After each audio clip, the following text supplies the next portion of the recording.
आप सभी को info.com न्यूज़ का नमस्कार, बहुत बहुत स्वागत। केंद्र सरकार के रोजगार देने के वादों की कड़ी में आगे बढ़ते हुए देश के 46 स्थानों पर रोजगार मेला के 9वें संस्करण का आयोजन किया गया और 51,000 लोगों को नियुक्ति पत्र सौंपा गया। माननीय प्रधानमंत्री ने रोजगार मेला को वीडियो कॉन्फ्रेंसिंग के माध्यम से संबोधित किया और सभी नवनियुक्तों को शुभकामनाएं दी। पटना के ऊर्जा स्टेडियम में भी पोस्टल डिपार्टमेंट के द्वारा रोजगार मेला का आयोजन किया गया। इस मौके पर केंद्रीय मंत्री श्री पशुपति कुमार पारस, पूर्व कानून मंत्री एवं पटना साहिब के सांसद श्री रविशंकर प्रसाद, पूर्व मंत्री सह पाटलिपुत्रा सांसद श्री राम कृपाल यादव, पूर्व मंत्री बिहार सरकार एवं पटना साहिब के विधायक श्री नंदकिशोर यादव समेत जीएसटी आयुक्त, पोस्टल विभाग के अधिकारियों ने उपस्थित लोगों को संबोधित किया और नवनियुक्तों को शुभकामनाएं दी। आइए चलते हैं रोजगार मेला में और सुनते हैं माननीयों को।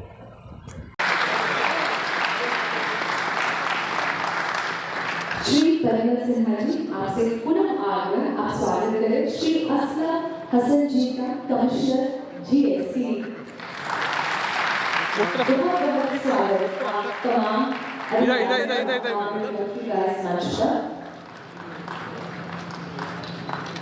अपने स्थान पर उपस्थिति है इस सभागार में, तो तालियों की गड़गड़ाहट भी जोरदार होनी चाहिए। मैं आगे करना चाहूंगी स्वागत करें श्री राम कृपाल यादव जी, माननीय सांसद लोकसभा पाटलिपुत्र, जोरदार तालियां उनके लिए भी। बहुत स्वागत है आपका इस मंच पर। पुनः सीपीएमजी बिहार सर्कल से आगे स्वागत करें आपका श्री सर इधर घूम जाइए। आज के नवनियुक्त हमारे देश के युवा हैं, जिनको कि आज एक नियुक्ति पत्र मिलेगा और कल से इन सभी को एक सरकारी नौकर, एक सरकार के एक जो व्यवस्था है, सरकार की अपनी व्यवस्था है, उसमें जो संबंधित होंगे, उन सभी को आज मेरा तहे दिल से स्वागत है इस कार्यक्रम में।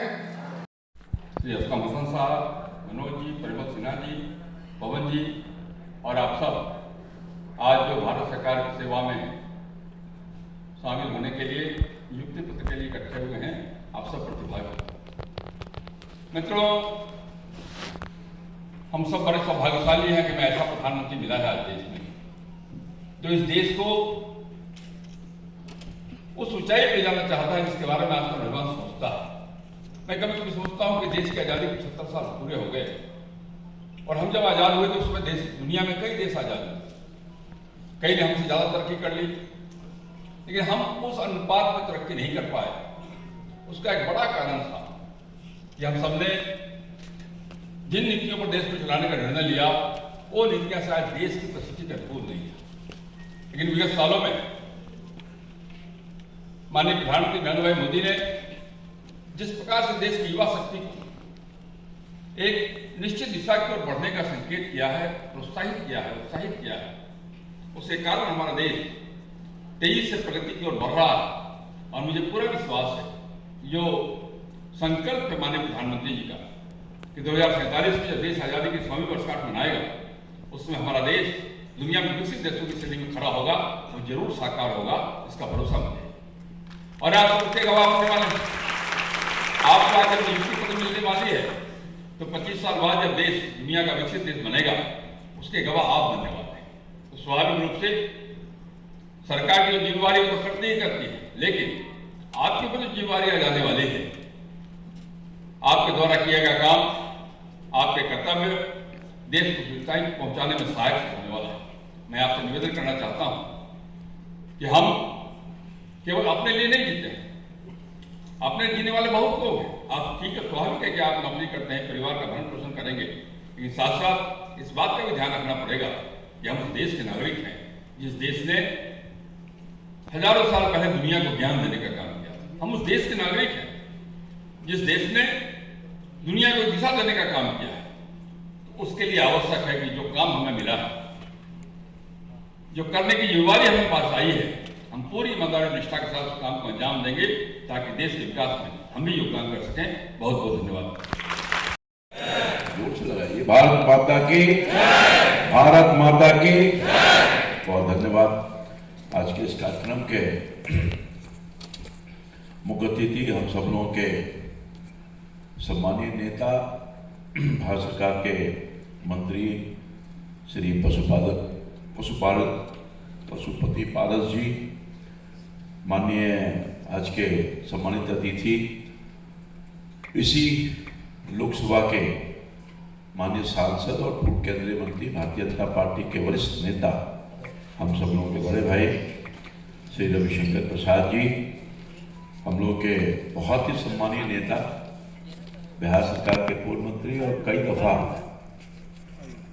विधायक रहे, हम सब लोगों के प्रेरणा के स्रोत आदरणीय श्री नंद किशोर यादव जी, मंच पर उपस्थित परिमल साहब, मनोज जी, विनोद जी और अन्य सभी पदाधिकारीगण और इस सभागार में उपस्थित नौजवान मित्रों, भाइयों और बहनों और पत्रकार साथियों,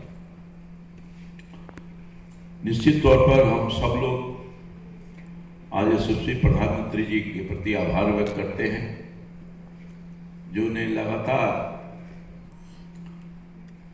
रोजी रोजगार के लिए देश के नौजवानों का जहां कल्याण कर रहे हैं, वो किसानों का, मजदूरों का, बेरोजगारों का, महिलाओं का, बूढ़ों का, बूढ़ियों का, सब लड़कियों का, बेटियों का, कोई ऐसा वर्ग और तबका नहीं है जिसका कल्याण नहीं किया है। और अब तो सबसे बड़ी एग्जाम्पल ये है, हाल के दिनों में जो विशेष सत्र में महिलाओं के लिए जो आरक्षण दिया, निश्चित तौर पर भारत के आजाद भारत के इतिहास में स्वर्ण अक्षरों में महिलाओं को सशक्तिकरण करने के लिए सचमुच में कानून का स्वरूप देकर के आज महिलाओं को आत्मनिर्भर करने के लिए और सत्ता में भागीदारी देने का काम किया है। उनके प्रति आभार। सबकी चिंता करते हैं, आपकी भी चिंता कर रहे हैं। उन्होंने कहा हम 10 लाख लोगों को, बेरोजगारों को सरकारी नौकरी देंगे और चरणबद्ध तरीका से ये मिल भी रहा है आप सब लोगों को, और बिना कोई देर किए हुए और बिना कोई कष्ट उठाए हुए आप सब लोगों को बहुत कम समय में ये रोजगार मिल रहा है, सरकारी नौकरी मिल रही है और कहीं कोई करप्शन नहीं है, उसके स्वयं आप गवाह है। मैं उसमें ज्यादा कुछ नहीं कहना चाहता। आज कुल मिलाकर के 51,000 लोगों को नौकरी दी जा रही है और पूरे देश में 45 जगहों पर इसी तरह का सामूहिक आयोजन करके सामूहिक रूप से आप लोगों को नियुक्ति पत्र मिल रहा है। आने वाले देश के भविष्य आप होंगे। देश का 60% युवा है और उसकी चिंता लगातार प्रधानमंत्री जी करते हैं, और देश की जो युवा शक्ति है उसी शक्ति के आधार पर प्रधानमंत्री जी ने कहा कि हम कार्य योजनाओं के माध्यम से, अपने विजन के माध्यम से आने वाले 75 वर्ष बीत गए, 100 वर्ष पूरा होने पर दुनिया में सबसे शक्तिशाली और सबसे विकसित देश अगर कोई होगा तो भारत होगा, हिंदुस्तान होगा। इसी क्षमता के साथ, इसी सोच के साथ आगे बढ़ रहे हैं। आप सब लोगों ने देखा कोरोना का काल हुआ, कितनी बारीकी से, कितनी सब लोगों का सहयोग लेकर के लोगों की जान तो बचाई ही, अर्थव्यवस्था को भी निकालने का काम किया। हमारी सरकार, जो मोदी जी की सरकार है, 2014 के पहले हम अर्थव्यवस्था में बहुत पीछे थे। हमारा दुनिया में 10वां स्थान था, और आप सब लोगों के सहयोग से, 140 करोड़ लोगों के सहयोग से और अपने विजन से, अपने काम से मोदी जी ने आज देश की अर्थव्यवस्था को 5वें स्थान पर दुनिया में पहुंचाया है और आने वाले दिन में 30वें स्थान पर जाएगा। इसी संकल्प के साथ आगे बढ़ रहे हैं। मैं ज्यादा वक्त आपका नहीं लेते हुए, मुझे पूरा भरोसा है जिस दायित्व का आज आप नियुक्ति पत्र के माध्यम से ले रहे हैं, पूरी निष्ठा के साथ, ईमानदारी के साथ देश को आगे बढ़ाने में, और निश्चित तौर पर जो सपना है हमारे यशस्वी प्रधानमंत्री मोदी जी का कि हम दुनिया में सबसे विकसित देश बनाएंगे, आने वाले काल में अपने कार्यों के माध्यम से देश की सेवा करेंगे, जन सेवा करेंगे, जनता की सेवा करके, और उनके सपनों को साकार करने में आपकी अहम भूमिका होगी। और भारत आगे बढ़ रहा है, कोई इसको रोक नहीं सकता है।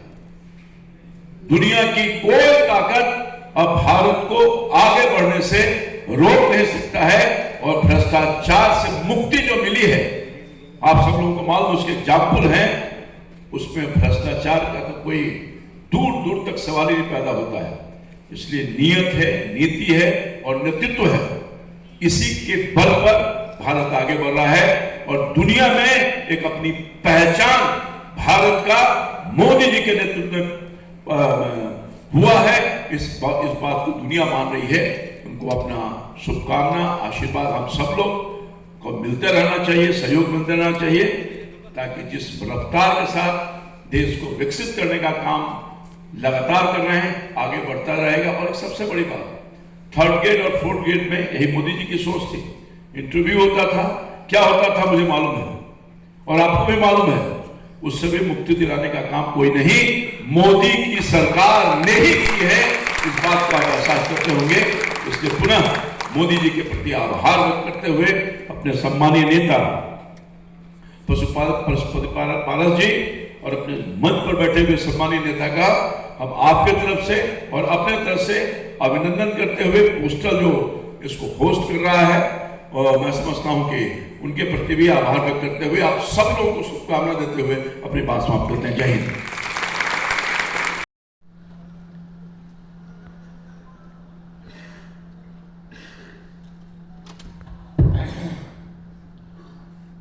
भारत सरकार के सम्मानीय मंत्री पशुपति पारस जी,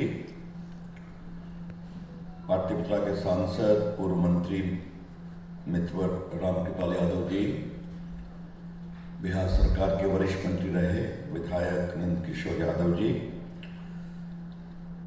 commissioner GST Aslam Hasan, Parimal Sinha chief post master, Manoj ji, Bhagalpur के वरिष्ठ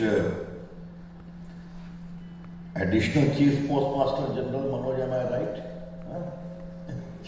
PMG post master general Pawan Kumar, निदेशक डाक सेवा। मित्रों, कभी आपने देखा था कि आपको सरकारी नौकरी एक उत्साहवर्धक मेले के रूप में मिलेगी? कभी आपने कल्पना की थी कि प्रधानमंत्री स्वयं आपको शुभकामना देंगे? और कभी आपने कल्पना की थी कि भारत सरकार के मंत्रीगण, पूर्व केंद्रीय मंत्रीगण, सांसदगण, विधायकगण आपका सम्मान करेंगे और आपको अपॉइंटमेंट का सर्टिफिकेट देंगे? यही है बदलाव का भारत। आज मुझे बताया परिमल जी ने कि शायद 51,000 लोगों को नौकरी मिलेगी, और अभी तक नरेंद्र मोदी जी इस तरह के रोजगार मेला में 5 लाख लोगों को शुद्ध भारत सरकार की नौकरी दे चुके हैं। इस बात को समझिए आप। ये वो भारत है जिसकी अर्थव्यवस्था 5वीं हो गई। 5वीं मतलब फ्रांस से आगे, इंग्लैंड से आगे। और मोदी जी ने गारंटी दिया है कि 2-3 साल में दुनिया की तीसरी सबसे बड़ी अर्थव्यवस्था बनेगी, जो वर्ल्ड बैंक भी कह रहा है, IMF भी कह रहा है। इसमें आप लोगों को काम करना है। आज भारत चंद्रयान पे भी जा रहा है, चंद्रयान के माध्यम से चांद पर भी उतर रहा है, और आदित्य सूर्य की यात्रा पर है। और जो है महिला ऑफिसर्स बैठ होने वाली हैं कर्मचारी, तो उनको मालूम होना चाहिए कि इस पूरे अभियान में 30% महिला वैज्ञानिक लगी हुई थी, जिन्होंने इसको सफल किया। महिला आरक्षण की बात आपने सुन लिया। Today India is emerging as a big economic powerhouse, you must understand. जहां रोजगार भी है, जहां मैन्युफैक्चरिंग भी है, जहां ट्रेड भी है, जहां सर्विसेज भी है। दुनिया का हर देश भारत की ओर देखता है, क्योंकि यहाँ 140 करोड़ लोग हैं, तो वो बड़ा मार्केट भी है। ये बात आप लोग को अपने दिमाग में रहनी चाहिए कि आप जो 25, 30, 35 साल सेवा करेंगे, तो भारत किधर जा रहा है, किधर ले जाना है, इसमें आप लोग की भूमिका बहुत बड़ी होगी। बार बार एम्प्लॉयमेंट की बात चलती है, तो मैंने कुछ डेटा लेने की कोशिश की। ये एम्प्लॉय प्रोविडेंट फंड का पोर्टल होता है ना, तो वो EPF उसी को मिलता है जिसकी नौकरी रजिस्टर होती है प्राइवेट में कहीं। ये संख्या 14-15 में 15.84 करोड़ थी पूरे देश की। 21-22 पे यह संख्या बढ़कर हो गई है 27.73 करोड़। तो मतलब 12-13 करोड़ लोग एक्स्ट्रा ऐड हो गए इंप्लॉय प्रोविडेंट फंड में। तो कहीं इंप्लॉय है तभी तो है। एक आपका ई श्रम पोर्टल है, मैं आपको दिखाना चाहता हूं। देश में लोग 400 ऑक्यूपेशन में काम कर रहे हैं, जो पहले 120 कैटेगरी थे, उनकी संख्या है 30 करोड़। ये सीधा आप बटन दबाइए, ई श्रम पोर्टल आपको दिखाई पड़ेगा। तो क्या मैंने बताया, 13 करोड़ उधर, 30 करोड़ इधर। अब मैं आपको कुछ एग्जाम्पल देना चाहता हूं। इतना नेशनल हाईवे बन रहा है ना, तो नेशनल हाईवे बनता है तो लोगों को रोजगार मिलता है कि नहीं? भारत स्टार्टअप में आज दुनिया का नंबर 3 पावर बन गया, तो ऐसे ही बना है क्या? बहुत से स्टार्टअप तो अब हो गए यूनिकॉर्न। यूनिकॉर्न का मतलब जिनका वैल्यूएशन है $1 बिलियन, मतलब 7,000 करोड़। 25 साल 30 साल के बच्चे दुनिया में तिरंगा लहरा रहे हैं। पहले भारत में मोबाइल नहीं बनता था, 14 में 2 फैक्ट्री थी, अब 270 है। अब भारत चीन के बाद दुनिया का 2nd बिगेस्ट मोबाइल मैन्युफैक्चरर बन गया है। ये मैं आपको बताना चाहता हूं। 14 में 80% मोबाइल बाहर से आता था। इस साल 1 लाख करोड़ का मोबाइल बाहर एक्सपोर्ट हुआ है, मेड इन इंडिया। आज यहां एप्पल भी बनता है, सैमसंग भी बनता है। 6 लाख लोग डायरेक्टली और लगभग 12 लाख लोग इनडायरेक्टली काम करते हैं। भारत के आईटी सेक्टर में कितने लोग काम करते हैं? लगभग 40 लाख लोग। उसमें 30% महिलाएं और बेटियां हैं जो आईटी सेक्टर में काम करती हैं। तो ज्यादा नहीं बोलूंगा मित्रों,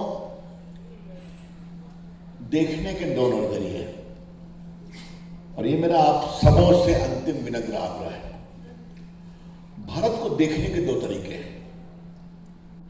एक तरीका जो 1947-48 से चलता है, इस देश में कुछ नहीं हो सकता, बहुत नेता लोग गड़बड़ है, बहुत भ्रष्टाचार है, एक ही रिकॉर्ड बचता हुआ लोग रोते हुए आते हैं और रोते हुए चले जाते हैं। दूसरा है, समस्या है, उससे हमें लड़ना भी है और देश को आगे भी बढ़ाना है। और जब ये सोच होती है तो लगभग 45 करोड़ जनधन अकाउंट खुलते हैं गरीबों के। उसमें भारत और प्रदेश सरकार की योजनाओं का पैसा सीधे गरीबों के अकाउंट में जाता है। अब तक 28 लाख करोड़ गया और 3 लाख करोड़ बचाया गया जो बिचौलिए खा जाया करते थे। ये भी आपके सामने। तो बदलने का रास्ता बनाओ। आपसे मेरा आग्रह यही है, आप भारत सरकार के कर्मचारी बनने जा रहे हो तो 2 चीज जिंदगी में ध्यान रखना हो। आशा, भारत को आगे बढ़ाना है, उसमें मैं क्या करूंगा, और दूसरा गरीबों के लिए हमेशा तप रखना। तो मोदी जी कहते हैं ना कि अगर किसी ने प्रभु राम का मंदिर बना रहे हैं तो वहां जाकर उनके साथ बैठते हैं। पशुपति जी का मंदिर बनाया, सब मजदूरों को बुलाओ। अभी G20 का काम किया, मैं उन सुरक्षा कर्मियों से बात करूंगा जो सुरक्षा कर रहे थे, खाना खाएंगे। इसे कहते हैं having a heart for the poor. तो ये आप रखें। बहुत बहुत शुभकामनाएं, धन्यवाद, नमस्कार। आज इस रोजगार मेला में उपस्थित भारत सरकार के पूर्व मंत्री और वरिष्ठ नेता और हम लोग के बड़े भाई श्री रविशंकर प्रसाद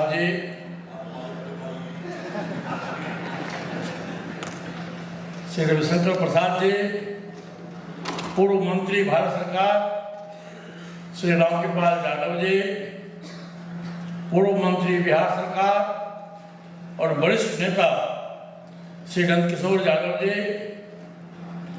Shri Aslam Hasan commissioner GST, Shri Manoj Kumar post master general, Shri Parimal Sinha ji, chief post master general, Shri Pawan Kumar, निदेशक डाक सेवा, श्री सुबोध कुमार, मंत्रालय के मेरे निजी सचिव, और आज के कार्यक्रम में आए हुए सभी अधिकारीगण, सभी छात्रगण, सभी हमारे नौजवान साथियों,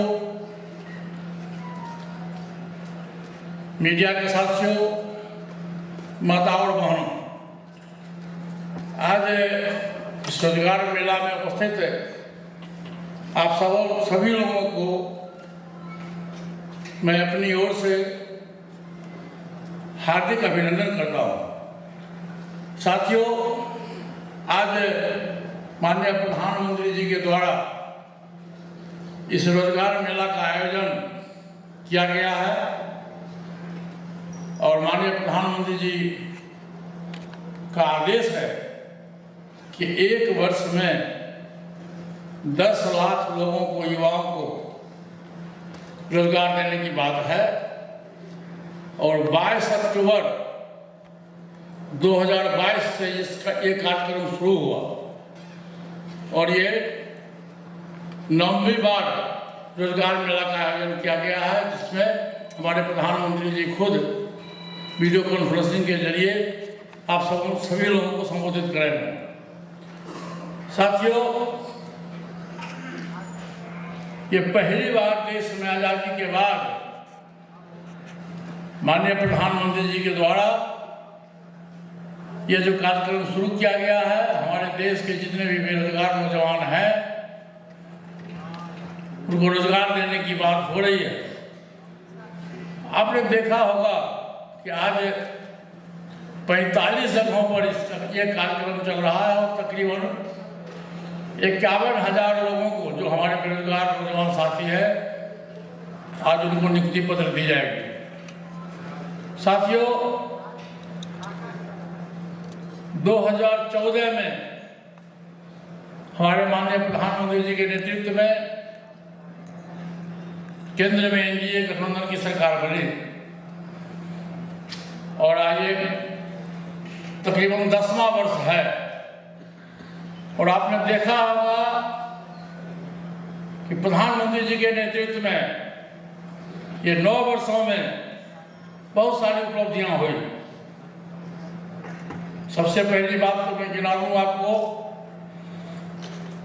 कि हमारे देश में तकरीबन 1 अरब 40 करोड़ की आबादी है और प्रधानमंत्री जी का नारा है कि 1 नेशन 1 राशन कार्ड, और उसके तहत पूरे देश में आज की तारीख में तकरीबन 80 करोड़ लोगों को भारत सरकार के द्वारा मुफ्त अनाज मुहैया किया जा रहा है। दूसरी उपलब्धि प्रधानमंत्री जी के द्वारा हुआ कि हमारे देश में काफी गरीब लोग भी हैं, पैसे के अभाव में, दवाई के अभाव में उनकी मृत्यु हो जाया करती थी। हमारे प्रधानमंत्री जी ने कहा कि नहीं, हमारे संविधान में मौलिक अधिकार है, सभी को जीने का अधिकार है, चाहे वो गरीब हो अमीर हो। मेरा प्रयास रहेगा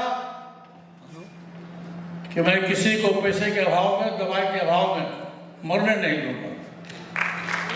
और उन्होंने अपने निजी कोष से इलाज के लिए 5 लाख रुपया प्रत्येक वर्ष उन्होंने मुहैया किया और आज नतीजा ये हुआ है कि लाखों की संख्या में, करोड़ों की संख्या में लोग मृत्यु से उबर गए। साथियों, उसी तरह से आप देखिएगा पूरे देश में शिक्षा की व्यवस्था, आप बिहार स्टेट की बात लीजिए, पहले बिहार में मेडिकल कॉलेज की संख्या बहुत कम था, इंजीनियरिंग कॉलेज नहीं था। हमारे प्रधानमंत्री जी ने पूरे देश में मेडिकल कॉलेज, इंजीनियरिंग कॉलेज की व्यवस्था की, खुलवाया और बिहार में भी खुलवा। विगत इधर 6 महीने के अंदर आप देखिएगा तो हमारा देश विश्व के पटल पर आजादी के बाद पहली बार भारत सरकार की जो विदेश नीति है वो सर्वोपरि है। पूरे विश्व में भारत का आज नाम रोशन हमारे प्रधानमंत्री जी के द्वारा हो रहा। आज से कुछ दिन पहले हमारे प्रधानमंत्री जी विदेश के दौरा पर गए थे। अमेरिका जो सबसे सबल कंट्री है पूरे विश्व में, वहां के राष्ट्रपति ने क्या कहा आप लोगों ने भी सुना होगा। कहा नरेंद्र मोदी जी, आज की तारीख में आप इतने लोकप्रिय नेता हो कि हमारी इच्छा होती है कि मैं आपका ऑटोग्राफ। साथियों, उसी दूसरे कंट्री में जब प्रधानमंत्री जी गए तो वहां के प्रधानमंत्री जी ने प्रोटोकॉल तोड़ के हमारे प्रधानमंत्री जी का पैर छू के आशीर्वाद दिया। तो साथियों, आज हिंदुस्तान का, भारत का पूरे विश्व में एक स्थान है। विदेश नीति हमारा सबसे अच्छा है। आजादी के बाद से 75 वर्षों के अंदर में हिंदुस्तान का इतना नाम नहीं हुआ जितना कि आज हमारे माननीय प्रधानमंत्री जी के नेतृत्व में देश चल रहा। आपने देखा होगा कि चंद्रयान की सफलता ये विश्व स्तर पर हुआ, हमारे देश का नाम रोशन हुआ। 9-10 तारीख को G20 का सम्मेलन हुआ जिसकी अध्यक्षता हमारे प्रधानमंत्री जी ने किया और शिक्षक के रोल में उन्होंने अध्यक्षता की और काफी संख्या में पूरे विश्व से लोग आए, बड़े बड़े नेता आए। और जो लोग भी G20 में आए और जब वापस अपने अपने स्वदेश लौटे उन्होंने अपने देश की प्रशंसा की। आज की तारीख में हमारे प्रधानमंत्री जी विश्व में सबसे लोकप्रिय नेताओं के रूप में श्री आदरणीय नरेंद्र मोदी जी को माना जाता है। देखिए, देश में नेताओं की कमी नहीं है, लेकिन नेताओं का नियत और नेतृत्व और नीति जो हमारे प्रधानमंत्री जी में है, आज तक आजादी के बाद 75 वर्षों में किसी भी बिहार हिंदुस्तान के प्रधानमंत्री के बीच में नहीं था। आज सबसे लोकप्रिय नेता, गरीबों के मसीहा हमारे प्रधानमंत्री जी माने जाते हैं। आज पहली बार देश में 10 लाख लोगों को नियुक्ति पत्र दी जा रही है जिसमें प्रधानमंत्री जी खुद उसका संचालन करते हैं। साथियों, अभी से कुछ दिन पहले विश्वकर्मा योजना, हमारे प्रधानमंत्री जी का जन्मदिन था 17 सितंबर, तो उस दिन पूरे देश में एक योजना लॉन्च किया गया, विश्वकर्मा योजना। उसमें हमारे प्रधानमंत्री जी ने 13,000 करोड़ रुपए की स्वीकृति दी पीएम विश्वकर्मा योजना के तहत। और उसमें छोटी छोटी जातियां हैं, विश्वकर्मा है, लोहार है, कुम्हार है, चमार है, धोबी है, दर्जी है, काश्तकार है, सभी तरह के लोग 18 जातियों जो अति पिछड़ी जाति के समाज से के सबसे शोषित दलित पिछड़ा था, उसको हमारे प्रधानमंत्री जी ने समाज के मुख्य धारा में जोड़ने का काम किया और उनके औजार खरीदने के लिए बैंक को आदेश दिया गया है कि 3 लाख रुपया मुहैया कराया जाएगा। और प्रधानमंत्री जी का भाषण आप लोगों ने सुना होगा, उन्होंने कहा था कि यदि बैंक का कैरेक्टर कोई नहीं होगा तो नरेंद्र मोदी बैंक का कैरेक्टर होगा। साथियों, प्रधानमंत्री जी का सोच जो है, समाज में जो गरीब तबका का लोग है, सामाजिक स्तर में, शैक्षणिक स्तर से समाज के मुख्य धारा में कैसे जुड़े, ये हमारे प्रधानमंत्री जी की सोच है। आपने G20 में देखा होगा और अभी सबसे महिला विधेयक बिल जो लागू हुआ, पास हुआ पार्लियामेंट में, स्पेशल सेशन बुला करके पूरे देश में लोग, प्रेस मीडिया के साथियों, सभी लोग चिंतित थे कि क्या होने वाला है।